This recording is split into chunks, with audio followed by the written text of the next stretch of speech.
Mark, he's now been sacked. The probe has been opened. Is this going to go away? No, it's not going to go away. First of all, because there are now two commissions of inquiry in Parliament, one in the Senate, one in the National Assembly. The Interior Minister, Gérard Collomb, is going to be in the hot seat. He is going to be questioned by both of those commissions. And the problem is the timing. First of all, this happened 2.5 months ago.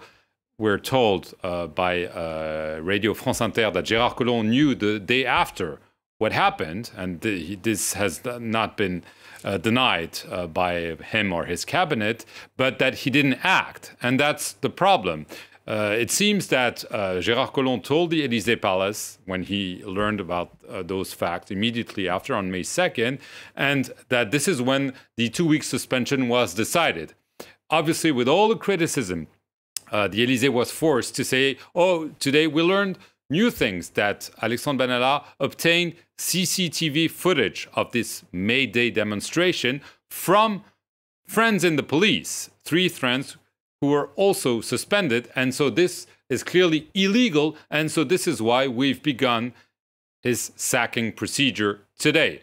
The problem is, of course, that Alexandre Benalla is not a policeman. He acted as a policeman on May 1st, and he obtained this footage from the police. And who is the head of the police in this country? Gérard Collomb, the Interior Minister, an early supporter of Emmanuel Macron. So obviously, the cover-up seems real, and at least they try essentially to bury this story in the first half of May. It has now resurfaced because of video of really a number of testimonies about what happened this day and the role of Alexandre Benalla, who was supposed to be an observer, quote unquote, so and clearly was an actor. If he was suspended for those 2 weeks in May, the president had to know what had happened. Yes. And are you suggesting then that the interior minister could be the fall guy in this and could lose his job? If this continues to snowball, because this is what's happening, yes, obviously, ministers in the past, in the history of the Fifth Republic, and even before,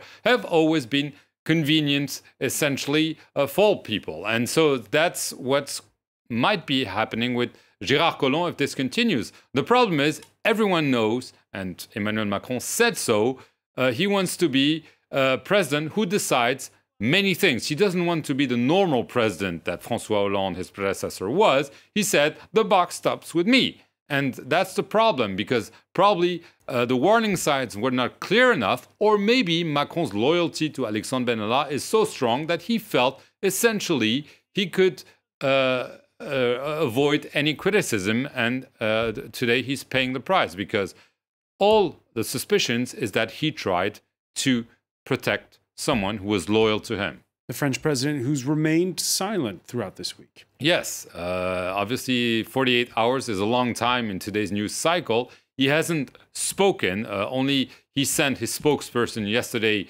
who essentially told things that were proven wrong afterwards. And the Élysée Palace said it had begun the sacking procedure of Alexandre Benalla this morning.